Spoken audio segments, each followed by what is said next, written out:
Hello everybody, welcome to today's webcast where we will talk about the growth challenge, which is a challenge for most of the businesses, even for the most successful companies.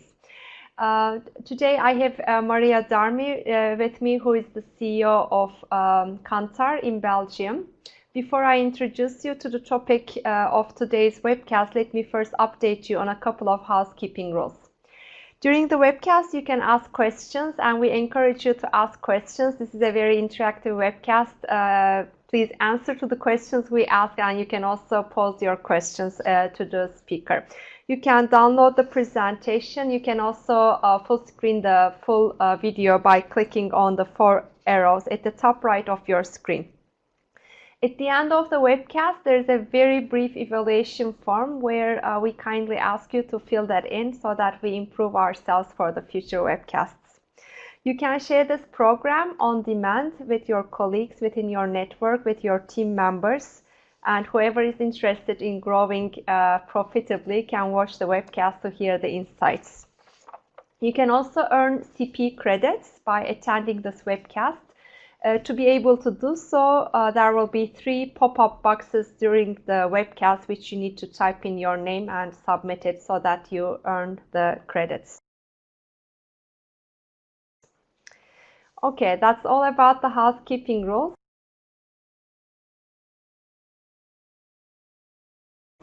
Today, as I've told you, we're going to talk about growth. Maria Darmy, who is the CEO of Kantar Belgium, is here with me. Kantar is one of the largest insights companies who works on a global basis, and Maria has close to 30 years of experience.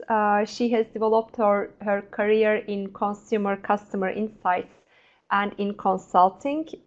She has worked with several clients on a global basis on strategic and commercial challenges that they are struggling with. Maria today is going to share with us the insights of a global research which was held out in partnership with WPP and Kantar together.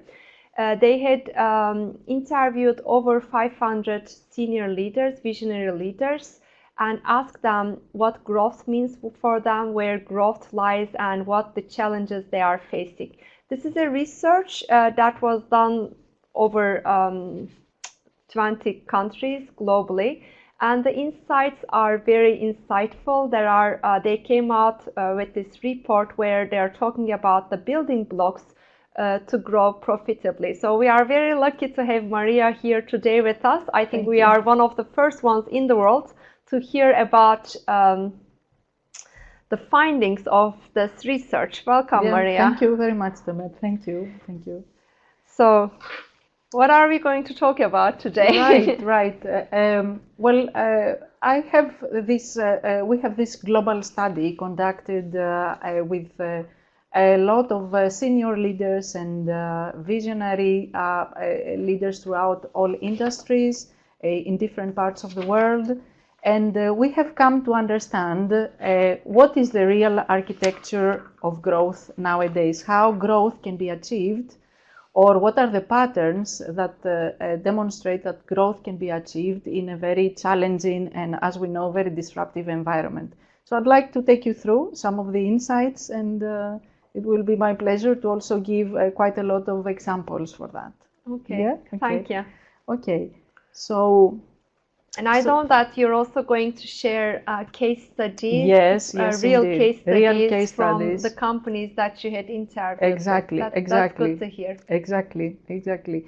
So, we hear a lot about companies lately being under transformation, for example, in their effort to capture growth in a very challenging environment. We also hear a lot about, changing their growth model or their mindset. So companies go from a performance mindset to a growth mindset to purposeful collaborations and partnerships in an effort to build sustainable growth. But we realize that growth is not, the growth model is not the same as it used to be in the past. So we embarked on this study to try to understand what is really what are the real building blocks for growth in our times. I like it when you say sustainable growth, Yes. because growth can be Yes. at peaks, and then if it's not sustainable, the company could actually go back to where they were before, or it could even do worse than what they used to do, because growth, if it's not sustainable, then all the efforts are not paying back with no return. Exactly, because we also see that there is a lot of tactical efforts for growth. Lately, we have seen over the last years that companies are having activities or tactically try to gain growth, but this is exactly like you say, is not sustainable. It's not for the long term. So let's go into that. So this is what we called, in fact, we called it the architecture of real growth. It's a combination of partnerships, Kantar and WPP, but also other partners and councils that we had also as sounding board, so that we make sure that we are not skewing and that we are fair to our assessments. But I will explain more about that. So first of all, what I wanted to say is that in the past, and especially after World War II, the growth model, the formula for growth, was really very predictable. So what you did is the companies go in, invest high, they build walls of protection, and then you just roll out. But what happens lately is that this model, this formula, does not really work. Companies go out of steam, and a lot of investment is lost, and exactly because this type of formula is not delivering sustainable growth. What we see is that the reason why this is happening is in fact because increasingly we see that borders between categories and products and brands are becoming very blurred. They do not exist anymore. So we see a lot that suddenly, these barriers of entry are not really relevant. And a very good example of that is Airbnb, where they have completely disrupted the hospitality business. We see that they are now bigger than the Sheraton or the Marriott's without a single building. So it's really quite impressive what they have done to be far, far bigger than anybody else, and this only in like some years. So in not a long time. And nobody would assume that a virtual company would have come and take over the Hiltons and the Marriotts, and they are the largest hospitality business in the world today. Exactly. So quite a disruptive, this is what we say, that borders or the rules of entry are not there anymore. What we also see is that the disruptors, even the disruptors, are being disrupted. And so, for example, we see that Facebook is disrupted by Instagram, and Google Maps is disrupted by Waze. But there, it is easy because these companies bought their disruptors. So it was an easy thing, but not everybody can actually buy their own disruptors. So it's we need to think differently about the model of growth. Maybe the companies need to think how they disrupt their own business model before the competition comes and disrupts them. Because sooner or later, there will be a disruptor. So it's better that they are the disruptor to their own business than the competition coming and doing it. Yes, it takes some very bold decisions to do that, though, because sometimes companies continue on a momentum. We say, for example, that it is almost like an ocean liner, trying to maneuver an ocean liner, but we have to think more like a flock of birds rather. Okay. Right. So, but there is also the environment in which we live in also has a lot of challenges, and one of them is one of the biggest factors is what we call this globalization. There's a very nice article in in Economist about this globalization and how investment, trade, supply chains are actually shrinking and creating everything slows down. But also, on the other hand, we see that markets become very mature. Even in Asia, where we felt that growth is much higher than the past, still is not so easy to grow as it was before. And of course, there are brands and businesses that try geographically to grow. We see a lot of what we actually call also in our business local giants, which is not like the multinational companies, but local companies that expand geographically, but still this runs out of steam after a while. Yeah. So what we say is that does growth really exist? Is it something that is it something that is really there? And of course it is. Of course, growth does exist, and the Airbnbs of this world actually come to prove that. And I just a very interesting statistic is that 3% of the consumer packaged goods growth.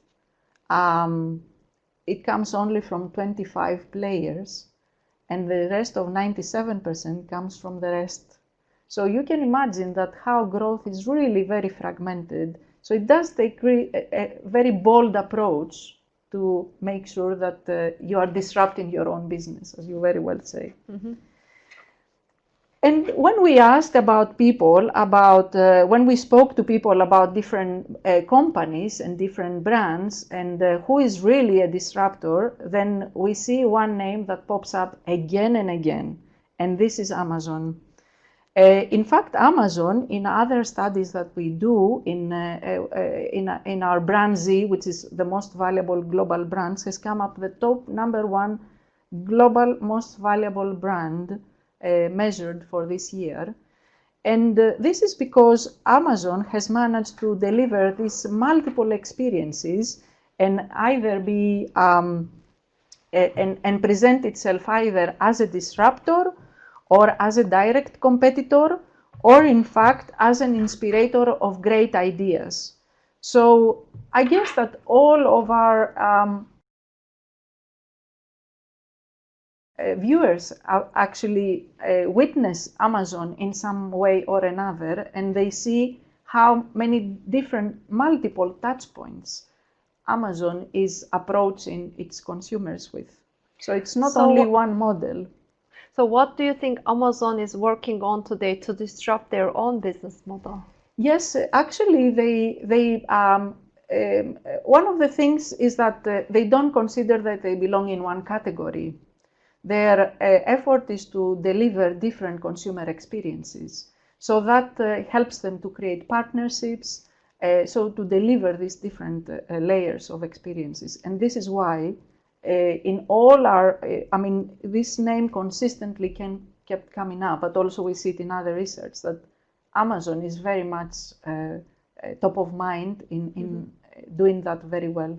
The reason for that is because they are looking at end-to-end experience instead of just like delivering the product from A point to B point. Exactly. So it's not within the category definition. They go, they serve people, and people have different needs. Not all the needs are the same. So if we're talking about customer centricity, Amazon is the best example to give. Yes. Okay. Yes. Yeah.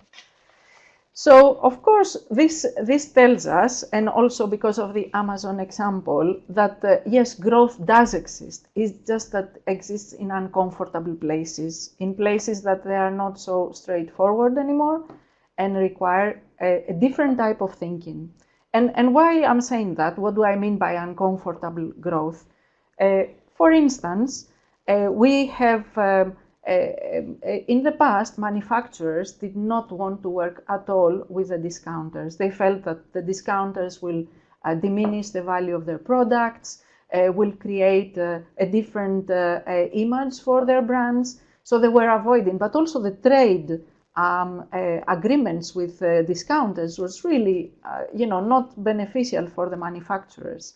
But now they cannot live without them. They have to be, and they have to be in really very good spaces within these discounters. And the manufacturers also depend a lot on these retailers for the private labels. Exactly. to Exactly. fill up their capacity and to have some cash for Yes, their yes. business, to have some extra cash for their business. Yes, exactly. So you see that the manufacturers exactly delivering no-label brands, but also at the same time they realize that because consumer demand on the private label is really very high, that they cannot. Lidl in some countries, Lidl or Aldi are the number one supermarket in the country. So you cannot really ignore the presence and the power of discounters anymore. Mm-hmm. Another area of uncomfortable growth, it comes with niche brands. Niche brands is brands or products that in consumer segmentation or in customer segmentation, they address only a small part of the a small part of the consumer demand. However, and in the before, manufacturers did not see the return on investment to actually address a small segment of the market by delivering niche propositions. But now they feel that they cannot live without it. They have created this patchwork of different propositions because they understand that they need to serve the customer at different points on different needs, and also they cannot really leave customers outside of scope. Mm-hmm. Niche brands, it's niche brands, but it also comes with all the marketing elements like the packaging. I mean, you see two types of, let's say, sunflower oil, but one is packaged in a different way, where it's 10% more premium, where the end users are willing to pay premium for that, or chocolate, or with all the trends in the well-being. Everything is positioned in a way that it's healthy for you, that it's more nutritious for you. So the way the packaging is done compared to, I'm not going to go back 20 years, compared to 5 years ago, I think there's a huge change. And those type of products are also overtaking the shelf space from the big players. Exactly. It's the marketing has become very complicated. We see that marketing roles are now more like business growth roles. So it's not about the marketing, the communication, the activation on the brand level, but it is marketeers and commercial also people need to understand where to play and how to play. So it's a lot more complicated than before. Yes. So when we looked at all of that, when we did all this homework, we see that there's actually a need for a new architecture for growth. So there is a need to define the new model for growth, a new architecture. So this is what we tried to do, and we invested over the last year a big part of the year to do this, to conduct this study. This is a global study that I would like to give you a bit of a characteristic of what kind of work, what kind of insights we gathered. First of all, we addressed, we did qualitative interviews with senior leaders in the industry, CEOs and CMOs and chief operating officers, over 500 interviews globally in approximately 20 markets, like you say, because this work actually continued from what we have in our slides right now, because we see that countries are interested also for local insights to see, the global versus the local situation. And also these qualitative insights were overlaid with quantitative surveys in over 75 countries. On top of that, we overlaid a lot of knowledge and data already on growth models that exist as either as articles or work over the last 6 years. So we incorporated a lot of knowledge in our insights. And finally, we partner with people like LinkedIn, and we use the patterns of the behavioral patterns of over 3 million LinkedIn members to see, how do they navigate and what are the patterns that they create. So we used all this insight. We also, like I say, partner with many companies to give us a sense check. People like Work, where we have a huge depository of case studies that we could capitalize on, but also we wanted to make sure that we are not making skews on any particular direction. We wanted to have a sense check that we were fair and this is a credible study. So actually, this is not like one specific research. It's the sum of knowledge, insights that is built over years. And when I say it's been done in 20 countries, this is also not correct, because you say 75 countries were consultants with qualitative and quantitative interviews. And how long was the time span of the research itself? This was almost all year last year. Okay. Yes, it started in the beginning of the year, and then the results came up like November, December. And how do you share the results? So, usually what happens is that the first, I would say, right to say is all our partners that have been involved in this, and they have sponsored this type of work. For example, ANA, which is the Advertisers Association, the Global Advertising Association, helped us also to do a lot of these interviews with people. And they are the ones that capitalize as first people on to talk to their members about this work. Okay. I would like to remind people that you can ask questions. If you have specific questions, please write them in, and I will ask at the right moment to Maria your question. And also the other thing is like Spencer Stewart, because they were very much interested about the new type of leadership that they need to recruit for this growth model for the future. So because the talent profile is tremendously changing with the changing disruptive environments. As you said, marketing role has changed a lot. It's not traditional marketing anymore. It's not about 4 Ps. It's not about 7 Ps.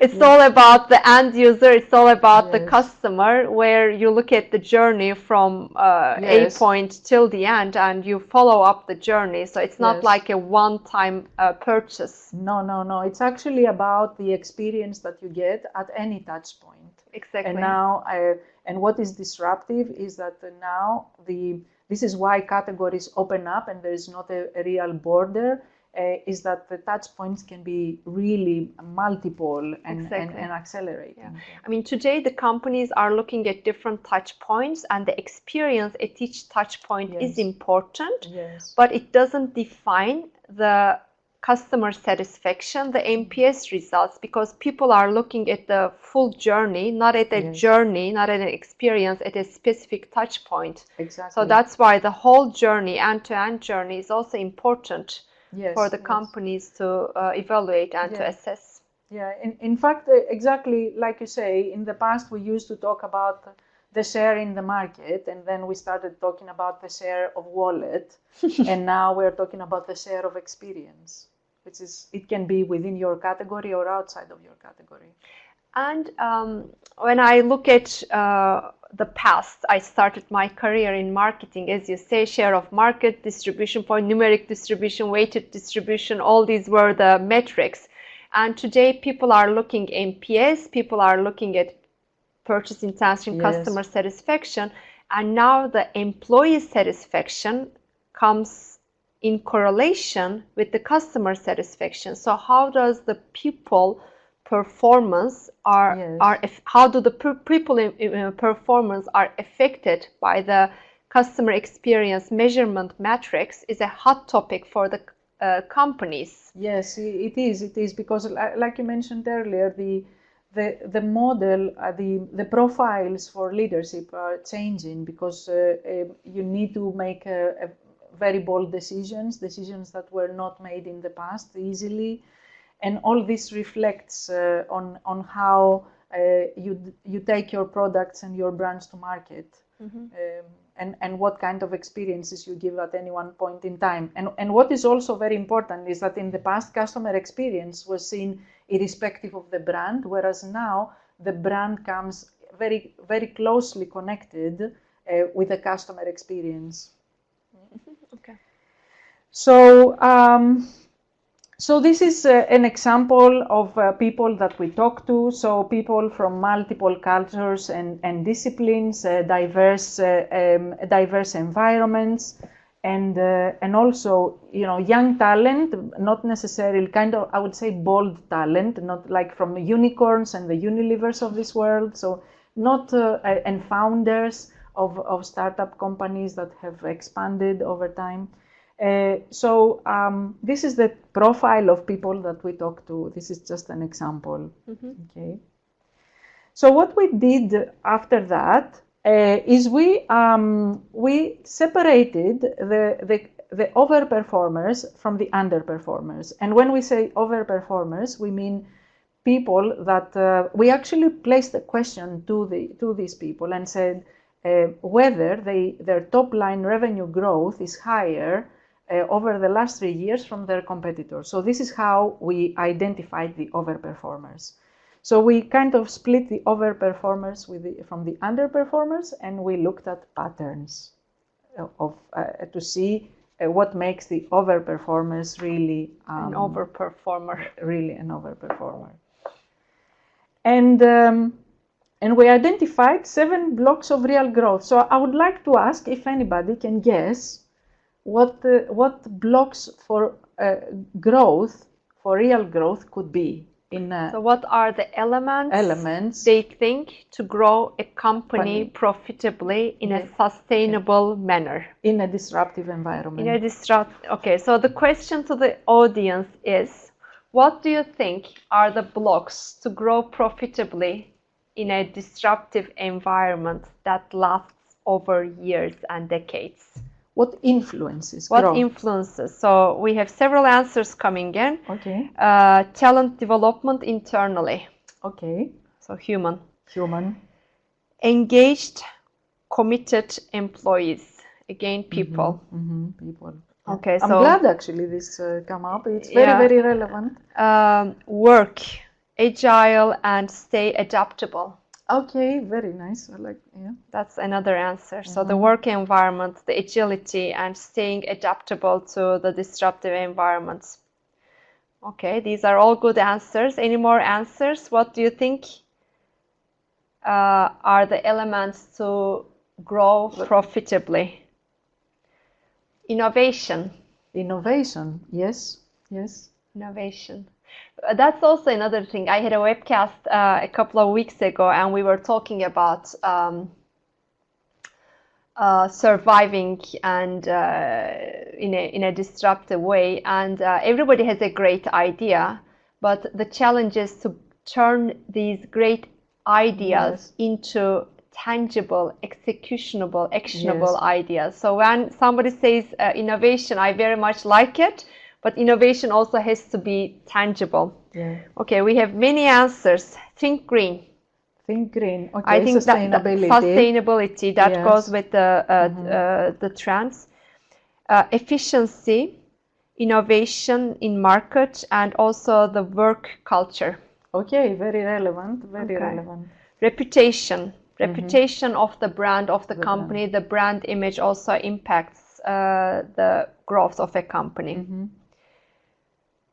Very nice answers. Oh God, if I can pronounce this, philanthropy.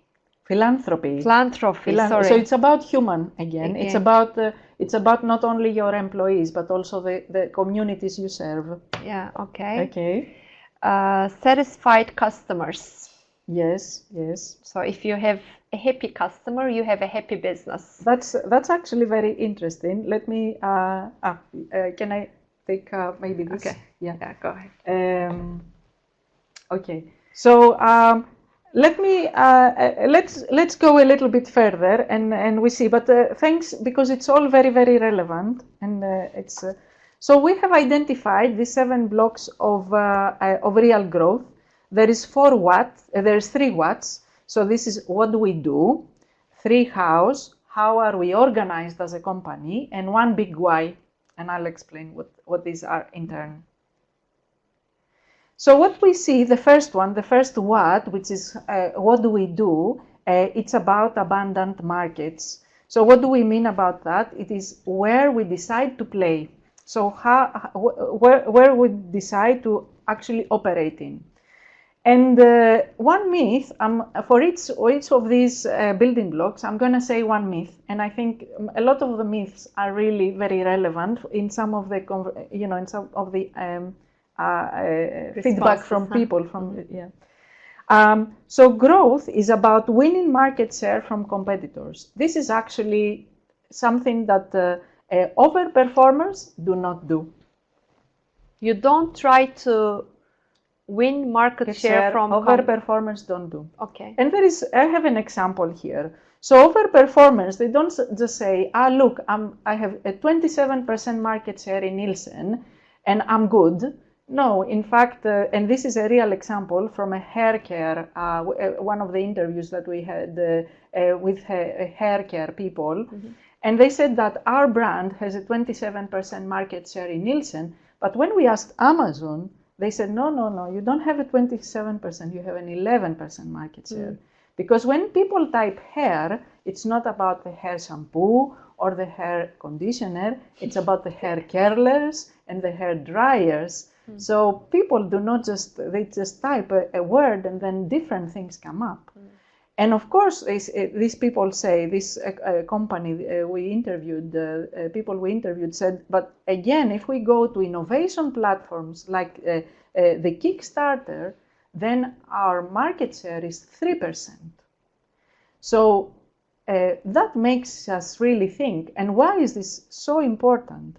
Because it is different to say, I'm going to double my market share. And when your market share is 3%, then this is an achievable target. Mm-hmm. The mindset in the company is completely different. The initiatives, but also, who to compete with, or who to partner with, or what is the innovation down the line changes completely. Mm-hmm. If you open up the space to a completely different environment, which is more like needs-based, mm-hmm. is not category-based, because Nielsen, when we have the Nielsen results, it is under a category that we ourselves as companies define, and just Nielsen reports into that. But this is not the real world. So this is the first statistic, in fact, that shows now, which is where we try to understand how overperformers agree with this statement, and to what extent underperformers agree with this statement. So this is about assessing and understanding market developments. So effectively, we see that overperformers are much easier in riding new waves. It's understanding, it's mastering the momentum. Even if these are small trends that people really feel that there is something there, they are very easy to actually go onto that and capitalize it. What does it mean in reality, for example? We interviewed people and they told us that they have collected 10-year trends, like from research, they collected trends for the next 10 years. And they created a very nice book. They delivered it to the shareholders. And then this stays on the shelf, and then it's forgotten about until the year after, mm-hmm. or 2 years after.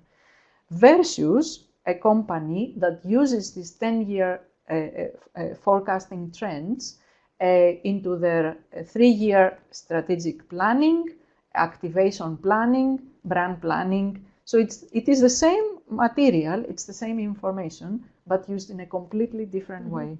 Mm-hmm. Yeah. Okay. So we see that overperformers are much better in understanding these developments. What is also very important is that the overperformers significantly more focused on the long term, not on the short. We see the opposite for the underperformers. And also, an example for that, where we were actually involved in this. We worked together with Mars on this work, where Mars was saying, we are not in the pet food business. In fact, when you ask pet owners, food is not in the top 5 most concerned topics about people that own pets. It's health, pet health, that is important. So we changed from the pet food to the pet care business. And what they did in the US, they bought the largest veterinary chain, VCA, and effectively they are playing in a completely different market space. So the objective is not to play necessarily within the same category, but to define the market in which you want to play. Actually, they create a pull from the consumer because they have X% of a very big market. Yeah. But if they look broader, instead of just providing the nutrition for the pet, they look at the full healthcare of the pet, then they provide a bigger range to the end user. Exactly, because pet care is a far bigger, it gives a lot more opportunities on what you can actually do or innovate. So the second building block, which is again about what we do, what does a company do, which is the second driver, it's about multiple business models. It's how comfortable are companies to work with multiple business models. And the myth here, which I think we are all suffering from, is if it doesn't fit the spreadsheet, then everything is killed. And this is where bold decisions, and in this case, bold decisions need to come top down. It's about the leadership making a commitment for bold decisions that this can change. So we see that the overperformers almost like play chess and checkers at the same time. So they are using multiple business models in the same, or they adapt to multiple business models. And a very good example for that that we have is Coke and PepsiCo. In the same month, Coke bought Costa Coffee, and then and at the same time, PepsiCo came into direct marketing. So what happened is that Coke, from the traditional on-the-shelf trading model, they came to trade in the streets. So completely different ways of working and different model. And similarly with PepsiCo, it's about the direct distribution, but also sustainability comes into it. So it completely different demands on the operating model. But these are very good examples of how companies adapt. And in fact, on the just to say that on the especially on the Coke example, the way it happened is that a new CEO came. They put in place a new growth officer. It's not that this idea did not exist in the past, but somebody just pressed a button and said, yes, I'm taking the responsibility of doing it or making it happen. But as you say, it starts with the leadership, leadership ability to take bold decisions, and also at the same time take risks. Yes. Because it's not always possible to prove the return on investment on a wild idea before it is executed. Exactly. So it needs a little it's bit the of leadership that plays an important role in to support and in making the company grow actually. Yes, exactly. So the third what is what do we do? It's about evolving experiences. This is actually very, very important because the myth, and to one of the I think responses we had earlier, it's about the myth is that growth comes from satisfied customers. In fact, there isn't such a thing as a satisfied customer.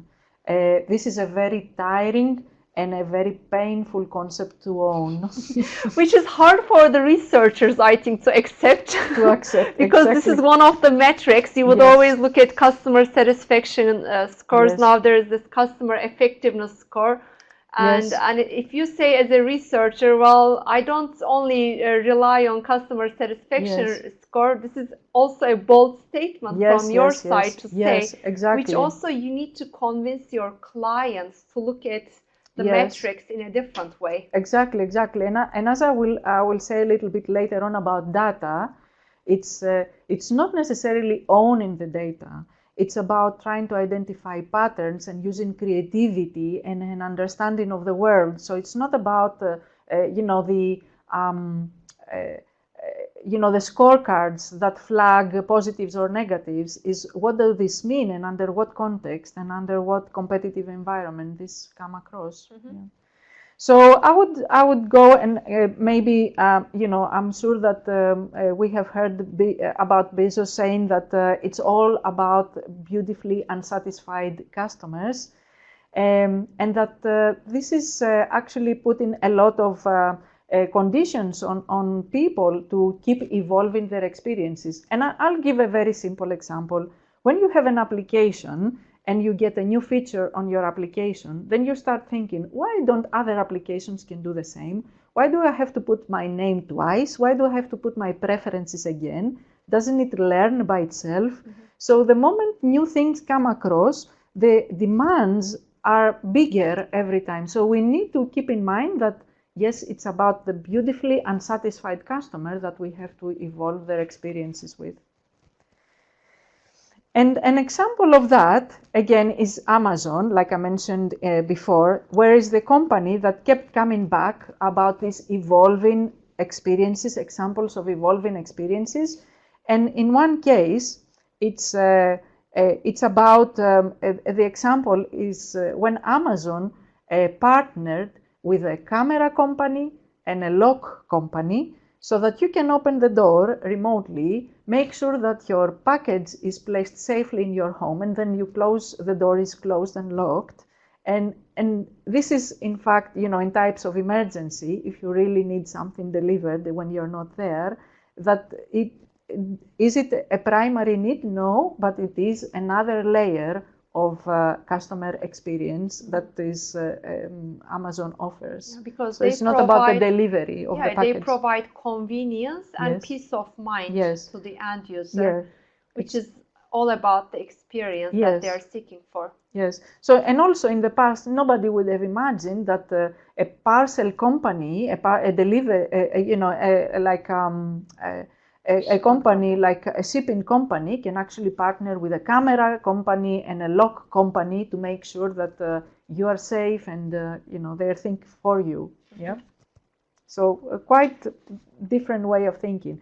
And again, in our conversations with people, Spotify kept coming up very, very strongly and very emotionally. So if we say about emotional engagement, and to your point on the metrics of NPS or customer satisfaction, is not exactly the satisfaction or the preference, but the degree of engagement you have, really. So Spotify is a very good example of that, because in the past it was all about the playlists, and then you personalize your playlist, and now it's the weekly discovery feature, where it gives 80% of your playlist and 20% works on an algorithm that figures out your preferences, and you listen to songs that you have never heard before. So, and it's so powerful, in fact, that we heard from, it was two people that mentioned it, that, I feel that Spotify knows me better than my own people at home. So it's like, it's... So probably it does, machine learning. Yes, exactly. So it is exactly how to know about your people on a human level. So about, people that we mentioned before, it's knowing people not as buyers or customers, but on a human level. The fourth building block, which is now the how are companies organized, it is about the culture. I think one of our people viewing, one person viewing mentioned about work culture, exactly. And indeed, it is about, the myth says that the culture does not change. In fact, this is not true. In some cases, we believe that the culture is engraved in the DNA and everything needs to fit within the culture. So we distort our view to the world because of the culture that we are internally. But this is a myth. Everything changes. Culture also evolves by time and also by people. Exactly. With the leadership. Exactly this. And an example of this that I have now, it's about Microsoft and how, over the last 10 years with Bill Gates, it was all about technology. And now Sasha comes in and says, no, it is about our customers. And so much to the degree that the bonus of salespeople is not, is partially, it's also influenced by the impact you have on your customers by what you propose to them rather than how much you sell to them. Mm-hmm. So it's completely different way of thinking. And also, another example is external connectivity. I think we know that because it's so very evident how companies create ecosystems, companies create partnerships with other people, with other companies, exactly because as you need to grow to different solutions, to different things that are not within your core competence, then you need to cooperate with somebody else that does it well. So we see quite a lot of these examples. For example, for instance, here with Uber and Spotify, Spotify partners with Uber so that when you take an Uber ride, you can actually hear your favorite music on the sound system of the car. Also, we have seen other partnerships like a hotel chain incorporating FedEx, because in that particular case, they realized that the business center in the hotel, I think if I recall correctly, is the Marriott, the business center in a hotel is never good enough. It prints terribly. It doesn't deliver, good Wi-Fi. So what do? Because, they realize that we cannot do it ourselves properly. So why don't we bring FedEx to come to come inside the company and do the things for us well? So. So actually, your competitor could also become your partner. Yes, exactly. In the new business models. Yes. If you think smartly. Yeah, exactly. Yeah. So, and also we talk a lot about diversity, but diversity comes for a purpose. It comes definitely at the board of decision making. It comes yes, it is different cultural understanding and different gender and different mindsets. The important thing is to bring different perspectives on the decision-making board. It's not just to tick the box for cultural or social correctness reasons. It's exactly because you need these different perspectives in order to think. I wouldn't say out of the box. It's from a different box. Mm-hmm. Okay. Yeah.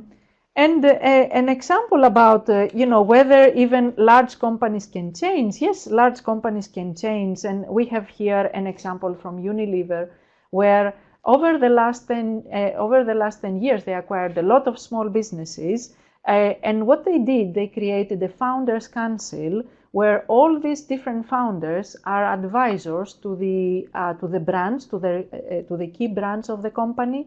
And we see that in that way, they managed to bring in this entrepreneurial spirit within the company, but also the founders themselves are staying within a large multinational because they really make an impact. So companies do change. But I would assume that for big companies like P&G's, Coca-Cola's, Unilever's, the change is harder and it comes at a bigger cost. Yes. Because they take big risks. They are working in a traditional business model, and changing for them is obviously more costly and more difficult than and slower. And slowly, because it's all the corporate culture that you're dependent on several processes and systems to go through. So that's why the companies are always now talking about agility, working in an agile way and make Yes, things happen exactly. in an effective way. Which is in fact my next topic. Yes. And it is about companies having an anticipative organization.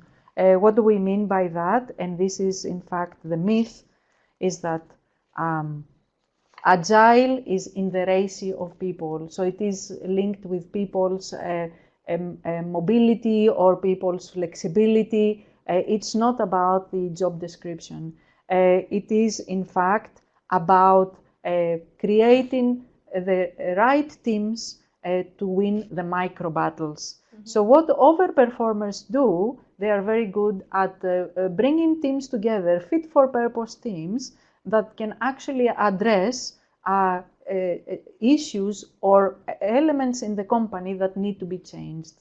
So these teams formalize, and then another team, and then they solve a problem, and then another team of experts, 5, 6, 8 people.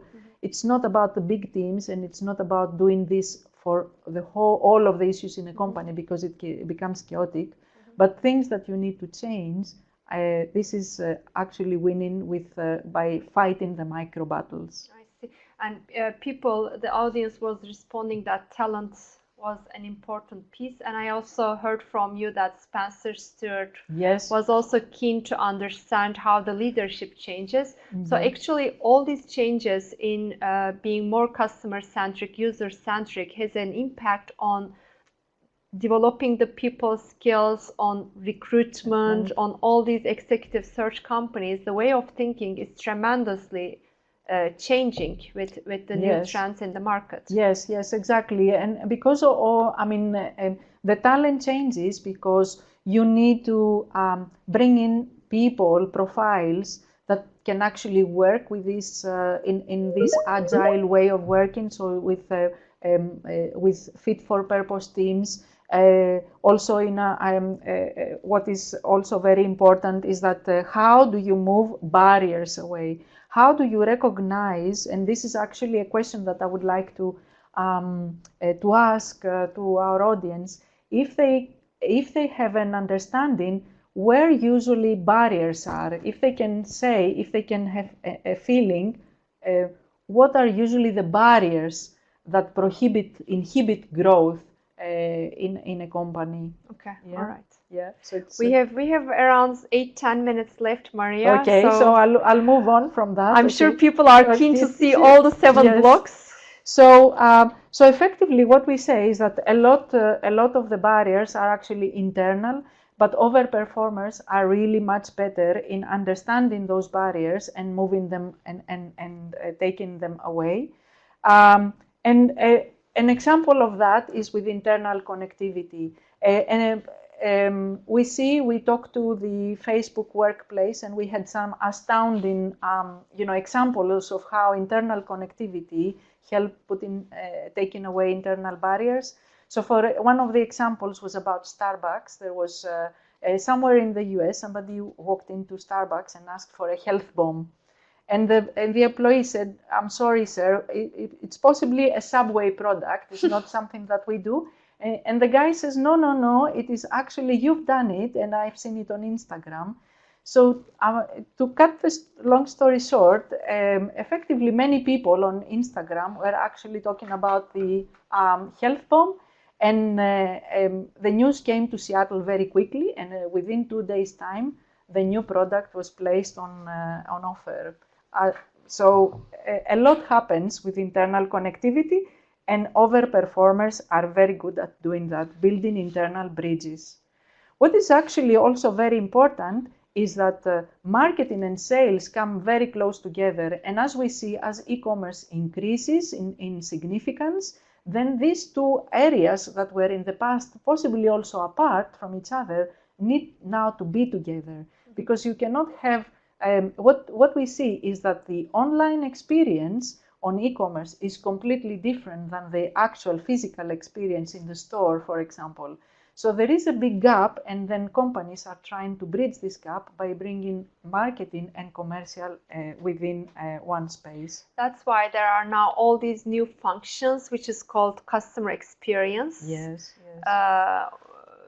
which is actually a bridge that connects sales and marketing together. Yes. And for me, I don't see these three functions as separate functions: sales, marketing, and customer experience. For me, they all serve the end user, the customer, and for me, I see them as one single big function that needs to work in collaboration. Now. It's necessary because now. their KPIs, their performance indicators are very much linked to each other. That you can. It's very hard than the traditional way of thinking, where there are three departments. No, it's only one department that needs to work together. Exactly. Very, very important, especially as e-commerce increases. And an example of this kind of micro battles is Gojek. Gojek is an Uber on mopeds in Southeast Asia. They have expanded in 6-7 countries, and the founder of Gojek is talking about his drivers as mini CEOs, because they are having a mission whenever they see an opportunity that adds value to the services of Gojek, then they need to go after it. They are supported by the company, and then of course there's evaluation of to what extent. So this is how the micro battles are won. And to your point about people and about the leadership or the talent, it's about whole brain people, and we see that in fact here we are breaking down the myth, which says that if we have data that are good enough, then we can be smarter and we can make the right decisions. But what we see is that in none of our conversations there was data missing. It was all about not having the right data at the right time, at the right place, because it's so fragmented, or with the right interpretation even. Yeah. So what we see is that overperformers are very good at attracting whole brain talent.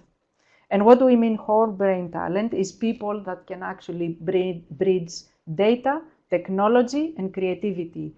So the question now is not, it's not about the data, like you say, the performance indicators, but what does it mean? What are the patterns and what do they mean for the business? Which is a completely new mindset versus here is the data, how do they fit to our business? Now the narrative is what are the patterns and what does it mean overall and how does the business adapt? And of course, data needs to be at the decision making, and data needs to be also creatively used. Netflix is a very good example of that, and how they adapt the duration of their series to make sure that they go on all different types of customers. And the seventh, the most important, is about humanized growth. It's about what does it mean for people? Of course, all the building blocks have a very human component already. Yeah, they're all dependent on people aspect. Yes, exactly. So when we think about the company objective, and sometimes we say we need to grow 5% above the competition, this is in fact a result. We shouldn't start there. We should start from the human perspective.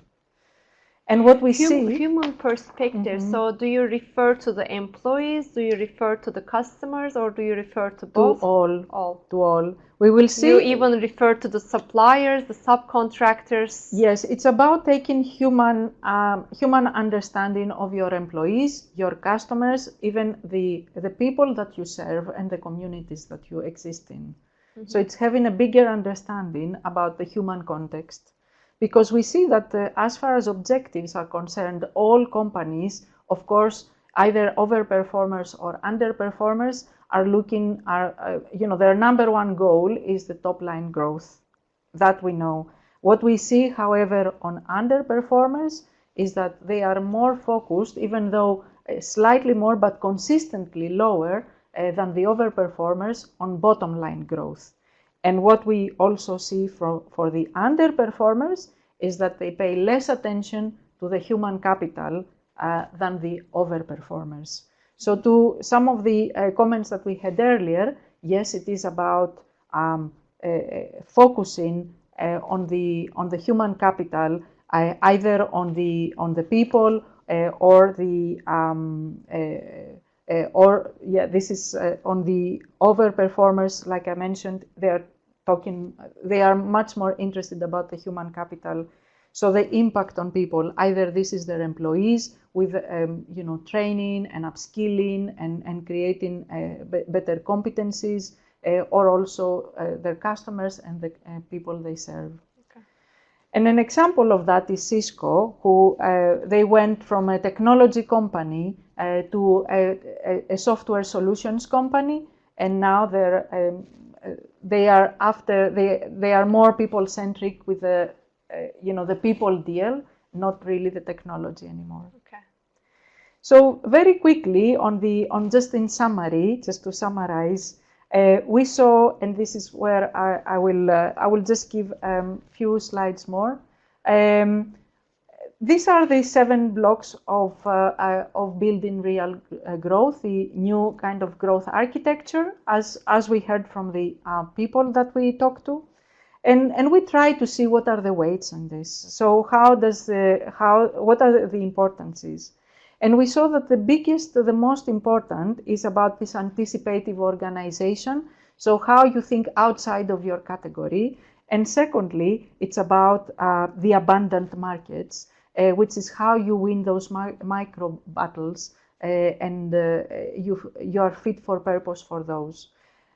What we see, however, is that humanized growth is only 6%, but this is the here and now. This is, however, from our qualitative conversations with the leaders, and the most visionary leaders of all, they placed a lot more importance on the humanized growth. And so we foresee that effectively the humanized growth for the future is going to play a lot more importance and actually bring in a lot more components, a lot more human components will be on all building blocks. Okay. Yeah. Thank you, Maria. It's very interesting. And I see that the humanized growth is acting like an umbrella, like an overarching topic. Yeah. And I am keen to see how the 6% will look when you repeat the research in 1-2 years time. I'm sure it will have more weight. Yeah. It's very interesting. So thanks a lot for all the insights. I think we are lucky to hear the insights as one of the first people in the world. Thank you.